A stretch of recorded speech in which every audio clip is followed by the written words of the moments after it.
समय के साथ तेजी से बदलती दुनिया के हर क्षेत्र का आज डिजिटलाइजेशन हो रहा है।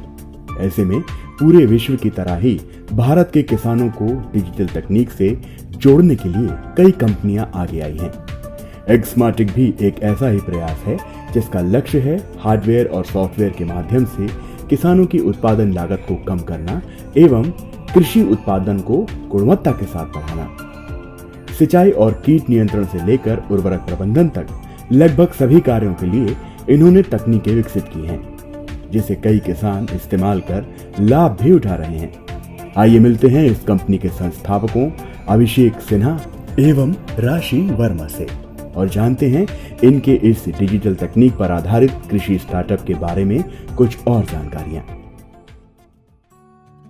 राशि जी एवं अभिषेक जी, आपका बहुत बहुत स्वागत है हमारे कार्यक्रम में।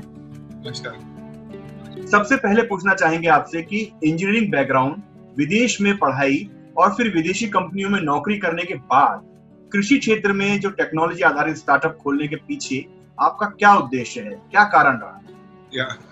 तो मैंने एक्चुअली 2010 तक बाहर थोड़ा काम किया था, पढ़ाई भी की थी। इसके बाद मैं वापस इंडिया आया। इंडिया में मैंने सोशल सेक्टर में काम किया, जहाँ पे मैं एक हेल्थ केयर स्टार्टअप के साथ काम कर रहा था सोशल सेक्टर में, जहाँ पे हम टीबी के मरीजों के साथ काम कर रहे थे। तो वहाँ पे मैंने काफी ग्रामीण क्षेत्रों में भी बहुत काम किया और वहाँ पे मेरे को एक चीज ये फील हुआ हमेशा कि एग्री ऐसा सेक्टर है जहाँ पे टेक्नोलॉजी की कमी कहीं ना कहीं है। मैं विस्कॉन्सिन में था, वहाँ पे अभी आज की जो फार्मर्स है या 2010 में जो फार्मर्स थे वो काफी सारी टेक्नोलॉजीज का यूज कर रहे थे। और साथ ही राशि का जो बैकग्राउंड है वो एग्रीकल्चर में है, तो उनका जो फैमिली बैकग्राउंड है वो एग्रीकल्चर का रहा है। तो एक कॉम्बिनेशन लेके हम लोग टेक्नोलॉजी और एग्रीकल्चर को आगे लेके बढ़ाना चाह रहे हैं। आपका स्टार्टअप जो है वो किस किस तरह की तकनीक जो है किसानों के लिए बाजार में उपलब्ध कराता है, साथ ही ये किसानों के लिए कितनी फायदेमंद साबित होती है और कैसे फायदेमंद साबित होती है, इस पर थोड़ा प्रकाश डालें। हम किसानों के लिए 3 तरह का प्रोडक्ट बनाते हैं। तो जो सबसे पहली प्रोडक्ट है उसका नाम है क्रॉपलेटिक्स ऑटोनोमस इरिगेशन सिस्टम। ये किसानों को ये बताती है कि आपको फसल में कितनी पानी की आवश्यकता है और अगर पानी की आवश्यकता होती है तो उसी हिसाब से वो कंट्रोलर पानी को कंट्रोल करती है। इसके तहत हम किसानों को एक सॉइल मॉइस्चर सेंसर प्रोवाइड करते हैं, जो किसान अपने जमीन के अंदर लगाती है और ये सेंसर्स जो है आपको सॉइल मॉइस्चर बताती है और साथ ही टेम्परेचर भी बताती है कि सॉइल मॉइस्चर में क्या टेम्परेचर है। ये इससे क्या फायदा होता है वो ये कि वो कंटिन्यूअस आपको मॉनिटर करते रहता है कि आपकी नमी कितनी है और क्या फसल को पानी की जरूरत पड़ती है या नहीं पड़ती है। अब अगर ट्रेडिशनल वे ऑफ फार्मिंग की बात की जाए तो किसान सिर्फ ऊपर की तहत को देख के पहचानते हैं कि नमी है और अगर नमी उन पे दिखती है तो वो पानी नहीं डालते हैं, और या अगर है सूखी पड़ जाती है तो वो पानी डाल देते हैं। लेकिन ये सॉइल मॉइस्चर का क्या फायदा ये होता है कि ये एग्जैक्ट बताती है आपको कि मॉइस्चर जरूरी है इस फसल के लिए या नहीं है, और इस तरह से वो कंट्रोल करती है। जो हमारा दूसरा प्रोडक्ट है जिसका नाम है पेस्लेटिक्स, वो कीट को पकड़ती है और ये बताती है कि कौन सी कीट जो है आपके खेत में आ गई है। अगर वो खेत में आ गई है तो अलर्ट प्रोवाइड करती है एसएमएस के थ्रू, नोटिफिकेशंस के थ्रू, और फार्मर्स को तक पहुंचाती है ताकि फार्मर्स जो है अर्ली प्रिकॉशनरी मेजर्स जो है वो कम से कम ले सके और जो क्रॉप डैमेज होती है जहां पर 40 से 50 या कभी कभी 80% तक जो है वो डैमेज हो जाती है सिर्फ पेस्ट के अटैक के कारण, तो इनके रोकथाम के लिए हम काम करते हैं। तो इनके इन दोनों प्रोडक्ट के ऊपर एक प्रोडक्ट है जिसका नाम है क्रॉपलेटिक्स एडवाइजरी। जो फार्मर्स हमारे हार्डवेयर नहीं यूज करना चाहते हैं या नहीं कर पाते हैं उनके लिए हम क्या करते हैं कि सिर्फ एडवाइजरी प्रोवाइड करते हैं। ये एडवाइजरी किस तरह से हम प्रोवाइड करते हैं, तो हम सैटेलाइट के थ्रू उनके फार्म को मैप कर देते हैं और जैसे ही वो हमारे साथ रजिस्टर होते हैं उनकी सारी इंफॉर्मेशन जो है वो हमारे पास आती है, जैसे उनकी खेत की पीएच लेवल क्या है, ऑर्गेनिक कंपाउंड क्या है, इस तरह की इंफॉर्मेशन जो है हम अपने पास रखते हैं और फिर फार्मर्स तक, किसान तक ये पहुंचाते हैं कि आपको क्या करना चाहिए। दूसरी चीज जो हम बताते हैं कि वो यह है कि फार्म जो है वो कितने स्ट्रेस में है, क्या पानी की वहां पर जरूरत है, या कौन सा पोर्शन आपका स्ट्रेस में जा रहा है। स्ट्रेस कई कारणवश हो सकता है, पानी की कमी की वजह से हो सकता है, पेस्ट अटैक के कारण हो सकता है, फर्टिलाइजर की कमी की वजह से हो सकता है, तो स्ट्रेस काफी कारणवश हो सकता है।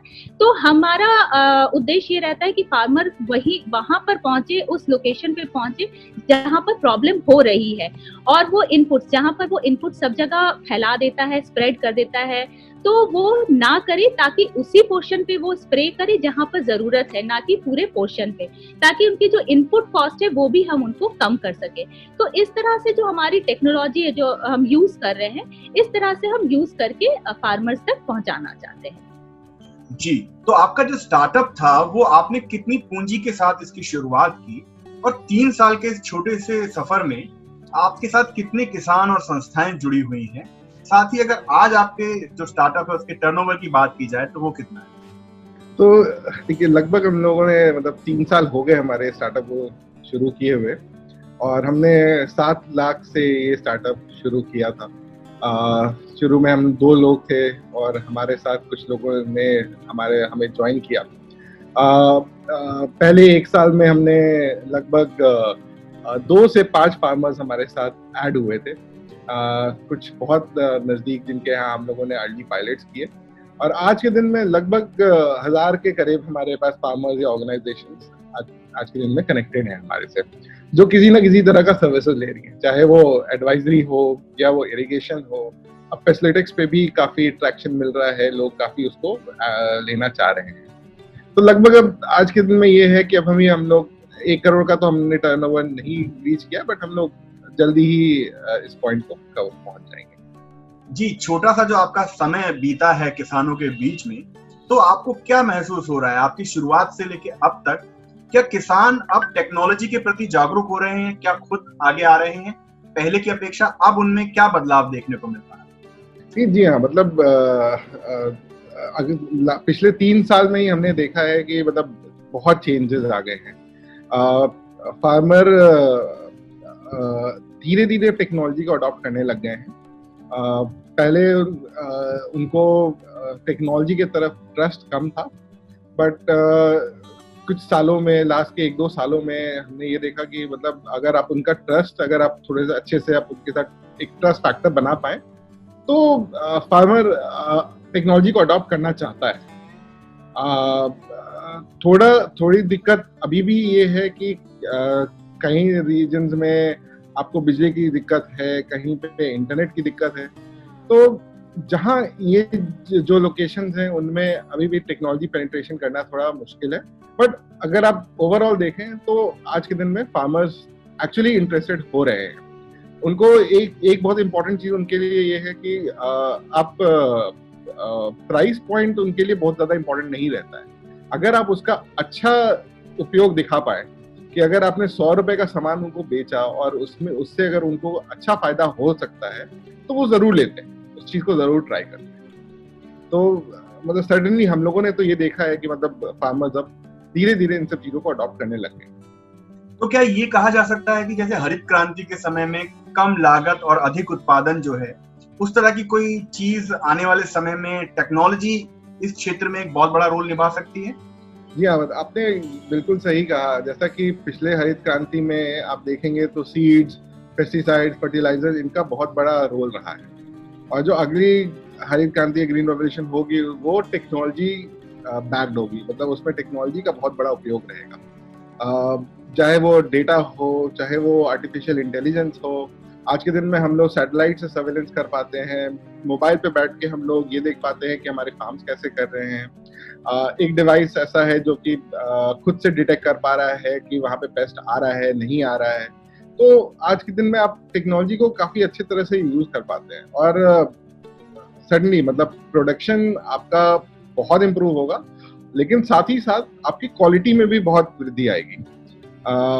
जहाँ पे हम लोग बात करते हैं आज के दिन में कि रेसिड्यू फ्री फार्मिंग होना चाहिए, किसी भी तरह का पेस्टिसाइड या फर्टिलाइजर ना बचा हो क्रॉप के ऊपर जब वो हार्वेस्ट हो, तो इस तरह की चीजों को करने के लिए टेक्नोलॉजी अब फार्मर्स का एक तीसरा हाथ रहेगा। जी बिल्कुल। स्टार्टअप के तौर पर आपके कैसे अनुभव रहे, किन किन संस्थाओं ने आपको सपोर्ट किया, और जो कोई नया स्टार्टअप खोलना चाहते हैं वो लोग किन बातों का ध्यान रखें, एक नया स्टार्टअप खोलते समय या एक स्टार्टअप को आगे बढ़ाते समय किन बातों का ध्यान रखना चाहिए? देखिए, स्टार्टअप खोलते समय जो सबसे इम्पोर्टेंट चीज होता है वो होता है कस्टमर। अगर आप जिसके लिए भी आप प्रोडक्ट बना रहे हैं, अगर आप उनके पेन पॉइंट को समझ के उनके हिसाब से अगर प्रोडक्ट बनाएं तो सर्टेनली आपको स्टार्टअप में आपको भी फायदा होगा, और जिन कस्टमर्स के लिए आप बना रहे हैं उनको भी फायदा होगा। तो वो एक मार्केट फिट होना बहुत जरूरी होता है। दूसरा चीज ये है कि आपको एक इकोसिस्टम को भी समझना बहुत जरूरी होता है। आप जिस इकोसिस्टम में काम कर रहे हैं, चाहे आप वो फार्मर्स तक पहुंचा रहे हैं, आपको एक सोशल इंफ्रास्ट्रक्चर जो गवर्नमेंट का इंफ्रास्ट्रक्चर है, जो बाकी एग्री सेक्टर में बाकी उनका अपना एक इंफ्रास्ट्रक्चर बना हुआ है, जैसे एफपीओज है, एफपीसीज है, वेयर हाउस है, मंडी किस तरह से काम करती है, इन सब की जानकारी होनी बहुत जरूरी है। और साथ ही साथ मतलब एज ए स्टार्टअप या किसी भी फील्ड में अगर आप स्टार्टअप हैं तो आपको सडनली किसी ऑर्गेनाइजेशन का सपोर्ट थोड़ा सा चाहिए होता है। जैसे फॉर एग्जांपल कोई एक्सेलरेशन हो या इंक्यूबेशन हो, जैसे इंडीग्राम लैब्स फाउंडेशन ने हम लोगों को बहुत सपोर्ट किया। इसके अलावा हम लोगों को IRI पूसा से सपोर्ट मिला, हम लोगों को NASSCOM की तरफ से सपोर्ट मिला। तो इसके अलावा FITT भी हम लोगों के सपोर्टिंग ऑर्गेनाइजेशन है। तो इस तरह के काफी सारे ऑर्गेनाइजेशन है जो हम लोगों को सपोर्ट हम लोगों को किया है। और सडनली हर नए स्टार्टअप के लिए इस तरह का एक प्लेटफॉर्म उनको भी चाहिए जो उनको सपोर्ट कर सके आगे। अभिषेक जी, राशि जी, बहुत बहुत धन्यवाद कि आपने हमारे इस कार्यक्रम के लिए समय निकाला और हमारे दर्शकों को इतनी महत्वपूर्ण जानकारी दी। हम आशा करते हैं कि आपका स्टार्टअप और आगे बढ़े और कृषि क्षेत्र में अपना नाम कमाए। बहुत बहुत धन्यवाद आपका। धन्यवाद।